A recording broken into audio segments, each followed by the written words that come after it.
తల్లి నా గాయత్ర పరమంత నమాతు పరదేవత నా హరే పరతాస్త్రాత నానృతాత్ పాతకం పరం అంటాం. అలాగే పితృప్రార్థన ఈ సగం దేహాన్ని మనకిచ్చింది. అంటే గురువుల దగ్గర నుంచి ఏదైనా అభ్యసించడానికి కానీ తెలుసుకోవడానికి కానీ మనల్ని మనం డిస్కవర్ చేసుకోవడానికి కానీ ఈ సగం ఈ దేహాన్ని ఇచ్చింది తండ్రి. అంటే యస్మత్ పార్థివ దేహ ప్రాతురూపతిని భక్తి గురుణ సంతులు మాంసి సహస్రం తస్మై సర్వజ్ఞ మూర్తి పిత్రే అంటాం. సో వాగ్రతావి సంపర్తో రెండు కలిపి కట్టె కొట్టి తెచ్చే వాగ్రతావి సంపర్తో వాగ్రత బతే బతే జగతో పిత్ర వందే పార్థివ పరమేశ్వరం. సో ఆ దేవుణ్ణి ఆరాధించాక ఆ తల్లిదండ్రులను ఆరాధించాక నేను ఎక్కువగా ప్రేమించేది అంటే నన్ను ఎందుకంటే ప్రతిదీ వేసే ప్రతి అడుగు కూడా అంటే నాకు ఎలా ఉంటుందంటే నా మాట సూటిగా ఉంటుంది, నా బాట ముక్కు సూటిగా ఉంటుంది, అలాగే నా వీక్షణం తీక్షణంగా దర్శనమిస్తుంది, అలాగే నా తీరు గాంభీర్యంగా వెలుగుతూ ఉంటుంది, అలాగే నా ఆత్మాభిమానమే మన చిరునామా అయినప్పుడు మరి ఆత్మవిశ్వాసమే నా నిలువెత్తు రూపం అంట నేను. అంటే నా రికార్డులన్నీ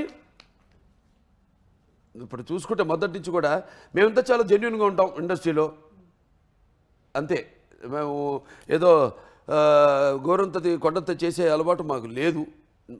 ఆ సంస్కృతి సంస్కారం నా దగ్గర లేదు. సో నా రికార్డులన్నీ అన్స్టాపబుల్, అలాగే నా కలెక్షన్స్ అన్నీ అన్స్టాపబుల్, అలాగే నా అవార్డులన్నీ అన్స్టాపబుల్, నా రివార్డ్స్ అన్నీ అన్స్టాపబుల్. నాన్నగారికి నేను నేర్చుకుంది ఏంటంటే ఒకటి బ్రహ్మాండ డైలాగ్ నరసింహనాయుడులో ఉంది, కళ్ళు పూసుకుంటే కనేది కళ, కళ్ళతో అభినయించేది కళ, నిద్రపోతున్నప్పుడు కనేది కళ, నిద్రపోతున్న సమాజాన్ని మేల్కొల్పేది కళ. సో ఆయన ఇన్స్పిరేషన్ నాకు ప్రతిదీ అడుగేస్తే ఆయనే.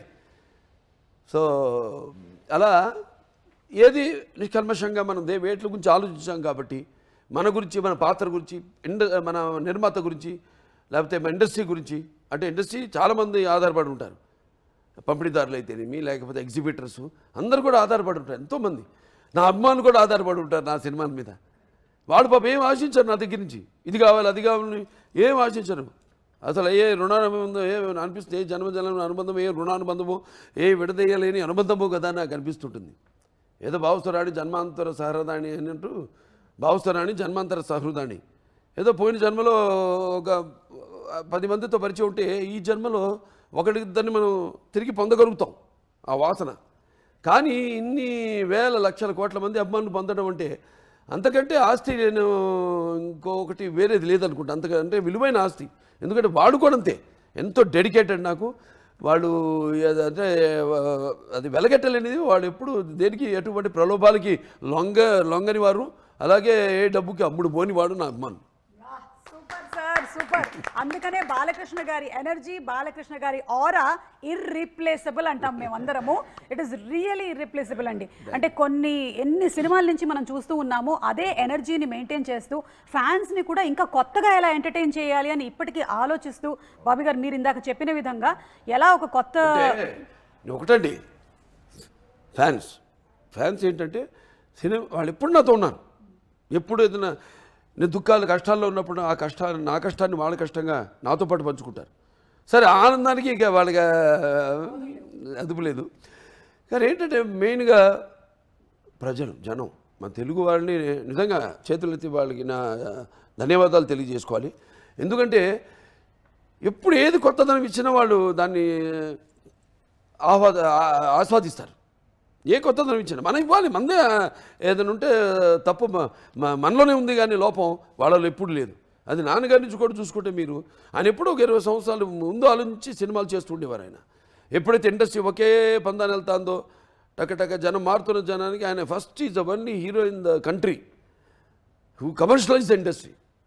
కమర్షియలైజ్ చేశారు టోటల్గా ఇండస్ట్రీని. కమర్షియలైజ్ చేసి ఆయన వాచకం, ఆయన ఆంగికం, ఆయన ఆహార్యం అంతా మార్చేసి జనాన్ని మెస్మరైజ్ చేసేసి జనం ఏం కావాలనుకుంటున్నారు కంటే కూడా ఇది ఇక ఫ్యూచర్ అని ఒక మార్గం చూపించారు ఆయన. ఇండస్ట్రీకి ఒక మార్గం చూపించారు ఎన్టీఆర్. సో జనం అందుకే ఇప్పుడు అంటుంటారు జనం అంటే ఇక్కడి నుంచి రావాలి. అది నాకున్న జ్ఞాన సంపదలో బ్రాహ్మణుని, ఐశ్వర్యాన్ని, వైశ్యుని, మంచికి మాలని వంచిస్తే ఎదురు తిరిగే మాదిగని, కష్టాన్ని నమ్ముకున్న కమ్మరిని, కొమ్మరిని, కంసాన్ని, రజకుని, నాయ బ్రాహ్మణుని, కల్లుగిత కార్మికుడిని, కల్మషంలోని యాదవుని, ఆపదలో ఆదుకునే వెలమని, వ్యక్తిత్వంలో రాజుని, అమ్మను మరిపించే కమ్మని, పౌరుషంలో రెడ్డిని, భుజబలంలో కాపుని అని. Simple simple. నాకు ఫ్యాన్స్ అందరూ నా ఫ్యాన్సే. పార్టీలకి కులాలకి అతీతంగా నాకు అవన్నీ నేను ఎప్పుడు అంటుంటాను, ఏ సినిమాకైనా భాషా భేదం కానీ, ఆడమగ తేడా కానీ, పండిత పామరాది పట్టుబిడుపులు కానీ, లేకపోతే ధనిక దారిద్రాది తారతమ్యములు కానీ, లేకపోతే దురభిమానులు అనే అడ్డకట్టలు నాకు ఉండవు. అది నేను సంపాదించిన ఆస్తి. Super.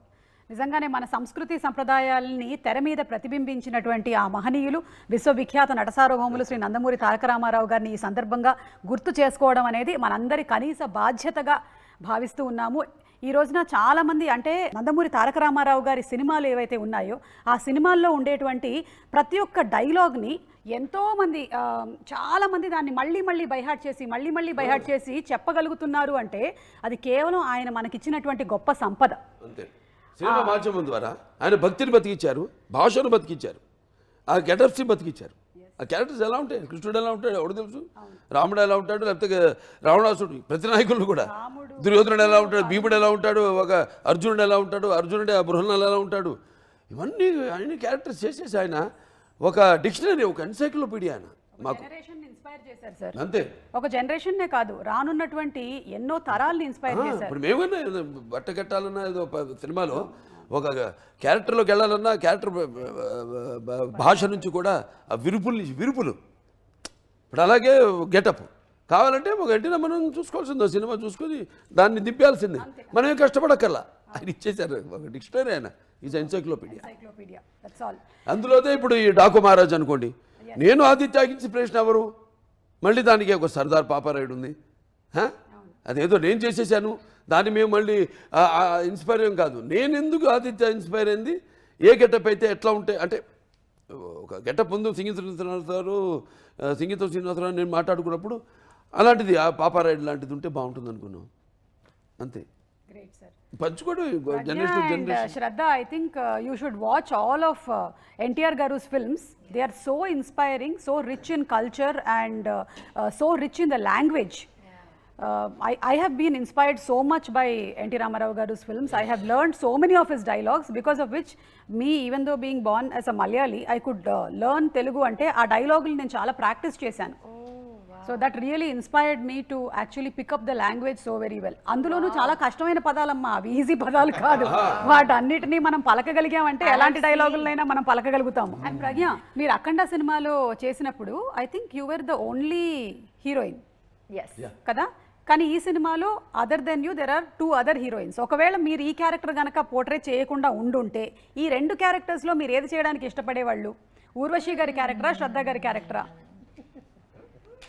Actually, yes. See, in Akhanda, I was the IAS officer. Yes. I was the mother. Yes. I had the glamour, means I had the song. Everything I only was doing. Here in this film, it's divided between 3 girls. Oh, Bobby garu. Well said. Actually, 4 girls. Baby. No, there I had one baby. It's okay. Baby's character I don't want. Okay. Why not? We'll get a frock and we'll do it all. You can do it. You can wear a frock and you can do that role also. Okay, but if I have to choose, I think I will still choose Kaveri. Because I feel now, if audience has seen me play all of those roles in Akhanda, and being Bala sir's, love interest or wife or partner in the film, I can't be a sister. Oh shit, can I say that? It's okay. Yeah. I can't be the sister now. After After being a wife and girlfriend, I can't play sister character. చెల్లిగా పుడతాం. పుడతా అన్నా అని.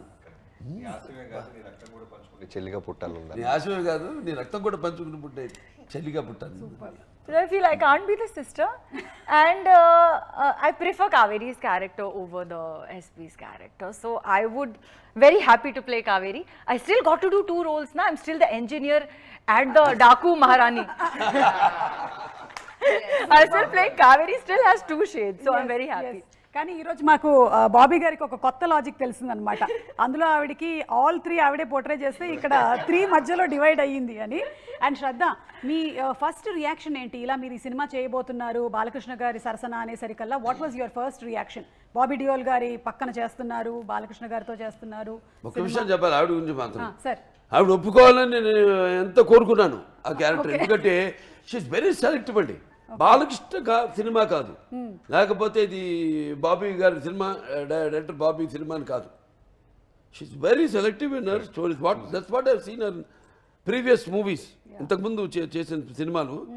ఎందుకంటే అందరూ చూడనన్నాను, కొందరు ఆర్టిస్టులు కూడా చూడాలనిపిస్తుంది మనకి. ఎందుకంటే వాళ్ళ పర్ఫార్మెన్స్ సంథింగ్ ఒక అగ్నిపర్వతం లాంటిది మాట. అట్లా చూసినప్పుడు ఇది ఎంత పవర్ఫుల్ క్యారెక్టర్ సినిమాలో నందిని చెయ్యాలని కోరుకున్నాను. అదే ఫలించింది. ఎందుకంటే ఒకటి